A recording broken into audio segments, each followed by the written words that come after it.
What's up, everybody? It's your boy Chimpact, coach of the Philadelphia Scizors. We're up against wolfred, coach of the Milwaukee Bewears.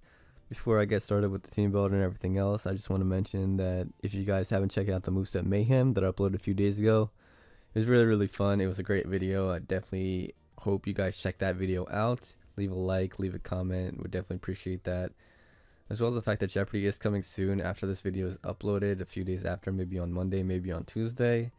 Jeopardy 14 will be coming out, and I really hope you guys show that video some support.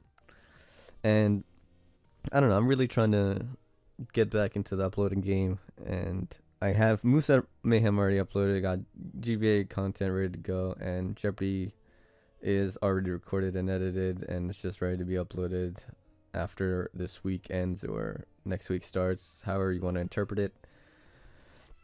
So would definitely appreciate if you guys should show some support on those videos. Would mean a lot to me. Would mean a lot. Maybe even leave a like on this video already. That would be great. But I'm against Wolf, and let's just get the playoff picture right. Currently I'm in the second seed. I'm at plus 13. Gator's at plus 16. So if Gator wins and I win, that's great. That's ideal, because there's no way that I can be one. He's gonna be number one, right? And there's no way that I can be 4 if he's number 1, because I won as well. So if he wins and I lose, that's a problem, because I could be 4 and he's definitely going to be 1. There's no way that Gator wins and he's not number 1 seed on our side of the conference. So Gator winning, me losing, that's bad. Me winning and Gator losing is not too bad. It just depends on Mono 2 and Pokemon at that point, so that we don't have to play each other. Me versus Wolf has implications because Wolf is still not out of the playoffs. So if Wolf beats me bad and Mono 2 loses bad, then Wolf is in over Mono 2, which I would kind of prefer. But at the same time, I feel like Tom would not allow that to happen to Mono 2 because they're pretty close together. So I don't know. Maybe Tom tries a little less so that Mono 2 can get in. You know what I'm saying? And that's basically it. So if I win and Gator loses, I said that it depends on Pokemon and Mono 2. I would actually prefer to play Pokemon, even though I did not really like me losing to Mono 2. That was just very unlucky, right? But me losing to Pokemon, that wasn't that unlikely. Like, he got every sleep talk that he wanted, and I clicked HE Fire on the Diancie, and like, he used Protect Escavalier really well. But I'd like to get my revenge, because I feel like me versus Gator, that's not really a loss, because we don't really care. Like, we're just gonna split the series, right? But Mono, like, I lost to Mono, but I feel like that was a win in my book because of the end game that I planned out. But me versus Pokemon, like, that was a loss. That was a real loss. So I kind of really want to get my revenge against Pokemon. You know what I'm saying? Because that's a real loss, and I like to avenge myself. Anyways, this is my team against the wolfred. Swordsdance, Hornleash, Rock Tomb, Megahorn. Hornleash is there over Woodhammer. Woodhammer can actually Oko stuff. I can Oko a Bronzong with Woodhammer, Swordsdance Woodhammer with a Miracle Seed. I can deal a ton of damage to Entei. I can deal a ton of damage to Tangrowth with the +2 Swordsdance. But the thing is, I take a ton of damage back, and then he can revenge me with something else. But if I go with Hornleech, and because of this bulk, it allows me to set up multiple Swordsdances so that I can Hornleech back a lot more HP. And the speed on this is 44. The significance of this is that I don't have a lot of speed investment, so the Jar Ball's base power is a little bit lower. So I can set up multiple Swordsdances and then Hornleech all that HP back, because Jar Ball is not going to do that much damage because of the bulk. The bulk on this, I really didn't I didn't run a lot of calcs to ensure that this bulk was optimal. The only calcs that I ran was max attack, 44 speed. That's pretty much it. 296 EVs are optimized, or just optimized, most optimal. And then the rest I just put in HP, defense, and speed, or special defense. Additionally, the speed allows me to outspeed Entei. After I can either hit it with the Rock Tomb or have Sticky Webs up, so I outspeed the Entei and potentially 2-hit KO it. Depending on his spread. Obviously, if he's bulky, I'm not going to be able to 2-hit KO him with Rock Tomb. But I can weaken it because Entei doesn't have recovery outside of rest. And if he is running rest, then he's likely going to be bulky, so I don't really have to deal with an offensive Entei, so I can potentially maybe Sword Dance up a couple more times and just Rock Tomb again. You know what I'm saying? And Mega Horn is mainly for Tangrowth, Rock Tombs for Entei, and then Horn Leeches for everything else. The bulk allows me to take on any Absol variant and Sword Dance up, and then Horn Leech all my HP back. And yeah, like against Bronzong, like I said, I can Sword Dance multiple times, and then Horn Leech or Mega Horn, whatever I want to do. And Kiva Berry allows me to take Poison Jabs from Muck or Conkeldurr, or Sludge Bombs from Tangrowth, etc, etc, so that's great. But against Tangrowth, I likely don't want to take the Sludge Bomb, because he can easily just switch out. And then I'll be looking like a fool as I Mega Horn and Entei and can't really do anything back. Then I have Zaza, Pachulia, the Camerupt, Flamethrower, Nature Power, Earth Power, Stealth Rock.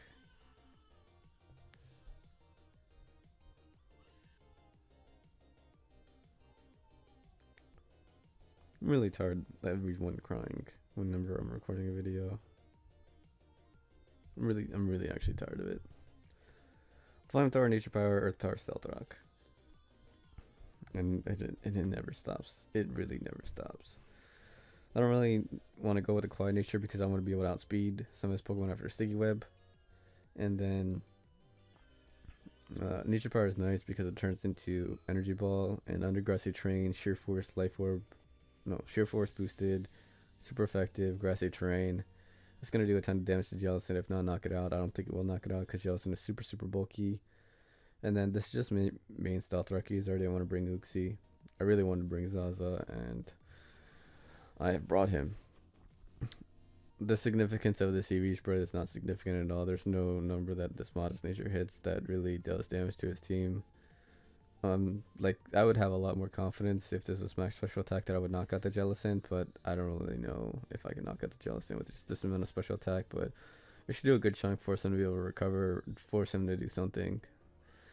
Then I have Scrafty, Knock Off, Drain Punch, Roar, Protect. This is especially defensive. There's little to no reason to run specially defensive, but for now it is going to be especially defensive. Knock Off, Drain Punch, Roar, Protect. Roar is cool because I have Spikes on Ninja. Stealth Rock here, I can start phasing Pokemon. It stops him from going for Trick Room, even though his Trick Room users are weak to Scrafty. And then Rockiyama is cool because I do lose to Conkeldurr one-on-one, but it's not going to be healthy when it does face this, because I'm going to be Drain Punching away a little bit of HP. Then Rocky Helmet's also going to be chipping away at him. Then I also have this Pokemon, which deals well with Conkeldurr because I can just destroy it with Dazzling Gleam because it's my special attack. And then Intimidate is just nice to deal with this team. Drain Punch, Knock Off, or just Stab. And Knock Off is just great for being able to scout what type of team he's actually bringing.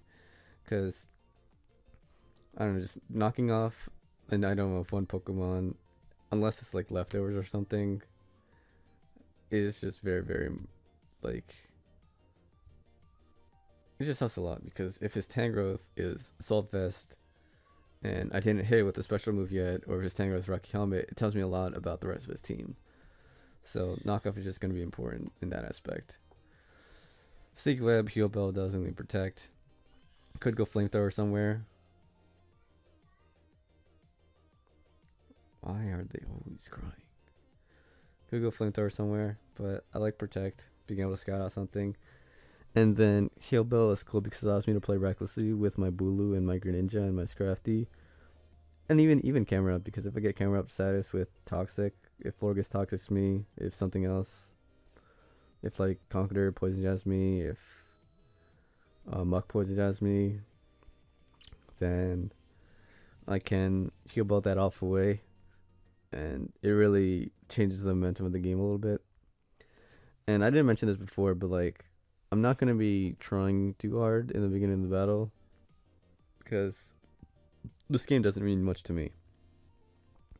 But if I have an opportunity to win, I'll start calcing and stuff. But if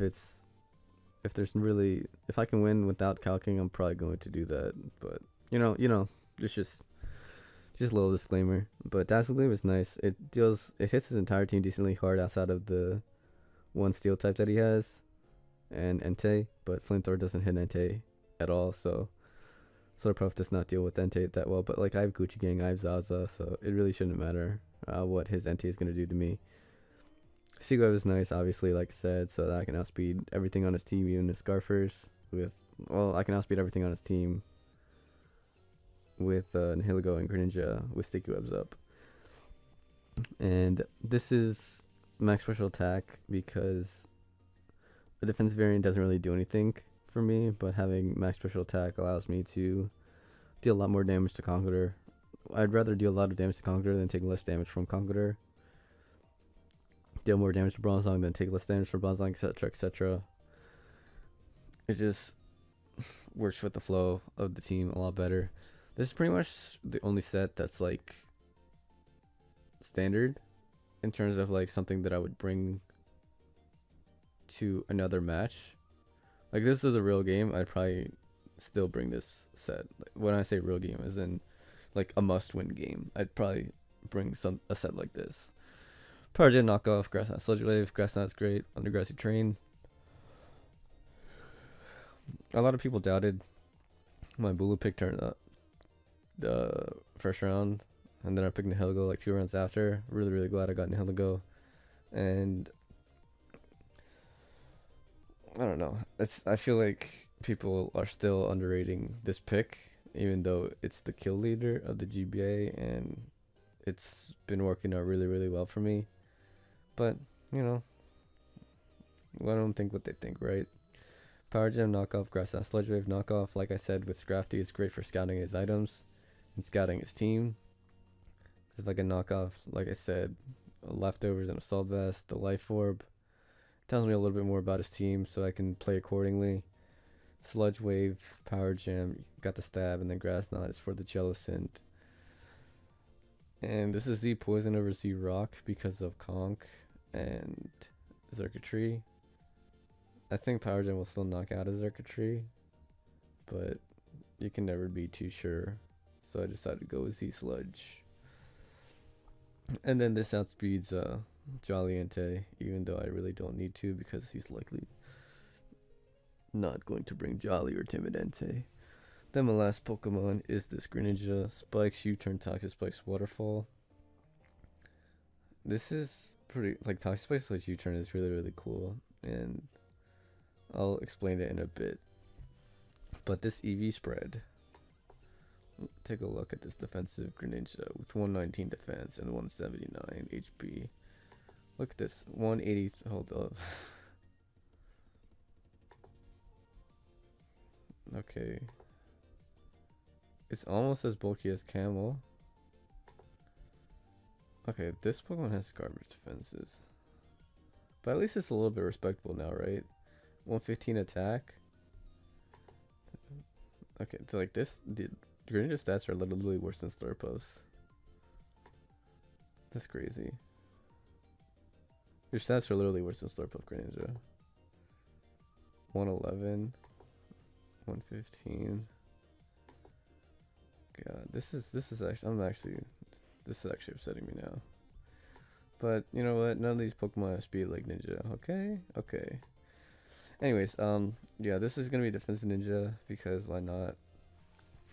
I was thinking about running an offensive version without any of these hazards, but I thought about it and it was like it'd be pretty cool to just be able to hazard stack against him and like it really makes the game easier to hazard stack because he only has one defogger, and who knows if he's actually going to bring defog on it. I mean, he brought it last time, but like I said, who knows. Spikes U-Turn, Toxic Spikes Waterfall. decided well waterfall over scald because I want to deal a little more damage with the U-turn, and tie spikes U-turn combination is cool because if he does bring muck, then I can click tie spikes, and there's no way that he can bring in muck and be able to threaten my Greninja. Because if he brings in muck on the toxic spikes, then the toxic spikes are not absorbed. If he brings in muck after I set up the toxic spikes, then I'm already gone. I already clicked U-turn. Because I know that he's going to want to bring in muck when I set up the toxic spikes. Because I can go into a Pokemon that threatens muck, like my Camerupt, and he won't be able to do anything about it. You know what I'm saying? And then spikes is cool because I'm a defensive Greninja and I'm gonna have multiple opportunities to set up spikes. And Chapel Berry is mainly for Superpower Absol or Conkeldurr, or there's one more fighting type move that he has on his team, I think. I mean, if not, then it's just cool for Conkeldurr and Absol. I could also go Berry, but Berry, I don't know. Berry's kind of whack because the Xerxtree could easily have Volt Switch. So, like, why? Like, the only way that Xerxtree has to beat me is if it's Scarfed. But the thing is if it's Scarfed, then Berry doesn't really do anything because he's always going to click Volt Switch, right? So, it's kind of, you know, kind of questionable, you know what I'm saying? And yeah, that's pretty much my team. Hope you guys enjoyed this video. Leave a like. Check out Wolf. Check out What's That Mayhem. Check out Jeopardy. Jeopardy's coming soon. Sorry for the babies. Oh, by the way, this is not optimal, but you go like this and go like this, and then do a little bit of this. You get an extra little four special defense and a little extra three in this that. But we're not about that life. We're not about that life, boys. We're about this life. We're about the impish life. Peace.